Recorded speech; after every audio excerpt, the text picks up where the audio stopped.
ગુજસીલ blast કા Tohfa દેંગે ધમકીભર્યો email મોકલાયો। અમદાવાદમાં airport અને સ્કૂલોને બોમ્બથી ઉડાવી દેવાની ધમકી આપતો ઈમેલ મોકલાતા ચકચાર મચી ગઈ હતી।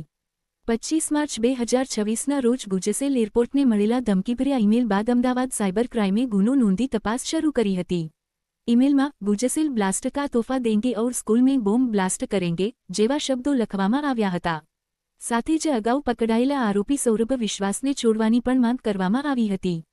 તપાસ દરમિયાન આ ઈમેલ ભાવેશ પટેલ નામના વ્યક્તિની ઈમેલ આઈડી અને મોબાઈલ ડિવાઇસમાંથી મોકલાયો હોવાની વિગતો સામે આવી છે। ભાવેશ પટેલ કન્સ્ટ્રક્શન અને ઇવેન્ટ મેનેજમેન્ટ સાથે સંકળાયેલ હોવાનું સામે આવ્યું છે। પ્રાથમિક તપાસમાં અંગત અદાવતની દિશામાં તપાસ ચાલી રહી છે।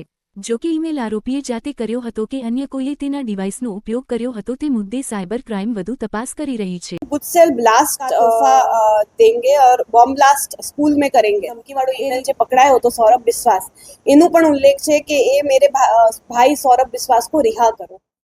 25/3/2026ના રોજ ગુજસેલ જે એરપોર્ટ છે એના પર એક ધમકીભર્યો ઈમેલ આવ્યો હતો જેના અનુસંધાને એક ફરિયાદ નોંધાઈ હતી અને એમાં અમે આગળ તપાસ કરી હતી। જે તપાસમાં જે ઈમેલ આઈડીનો ઉપયોગ થયો હતો આ ઈમેલ મોકલવા માટે કે બોમ્બથી ઉડાવી દઈશ ને સ્કૂલ્સમાં પણ બોમ્બ બ્લાસ્ટ થશે એવી રીતનું એક ધમકીભર્યો જે ઈમેલ કર્યો હતો એમાં જે ઈમેલ આઈડી ધારક છે એ ભાવેશ પટેલ છે અને એના ઈમેલ આઈડીથી આ ઈમેલ થયો છે અને એને સાયબર ક્રાઇમ અમદાવાદ પોલીસે એને અરેસ્ટ કર્યા છે।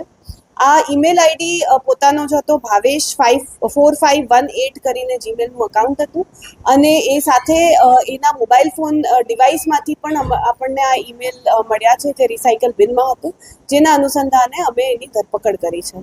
આ જે ભાવેશ છે એનું બેકગ્રાઉન્ડમાં એ બીકોમ કરેલો છે એનું કન્સ્ટ્રક્શનનું બિઝનેસ છે અને એ એના એક ફ્રેન્ડ સાથે જે ગુજસેલ એરપોર્ટ છે અને જે એરપોર્ટ પર અનેક જે ઇવેન્ટ થતા હોય છે એમાં કોન્ટ્રાક્ટ લઈને ઇવેન્ટ મેનેજમેન્ટનું કામ એની ફ્રેન્ડ જોડે કરતો હતો અને આ ડિવાઇસથી એને પોતે કર્યું છે કે એની સાથે કોઈ રહીને બીજા કોઈકના ઇન્ફ્લુઅન્સમાં આવીને કર્યું છે કે બીજા પણ કોઈ આમાં સામેલ છે જેના કારણસર આ મેલ થયું છે એ બધું અમે તપાસવાના છીએ। પર્સનલ કારણસર જ એમાં મેલ થયું હોય એવું અત્યારે પ્રાથમિક દ્રષ્ટિએ આવી રહ્યું છે।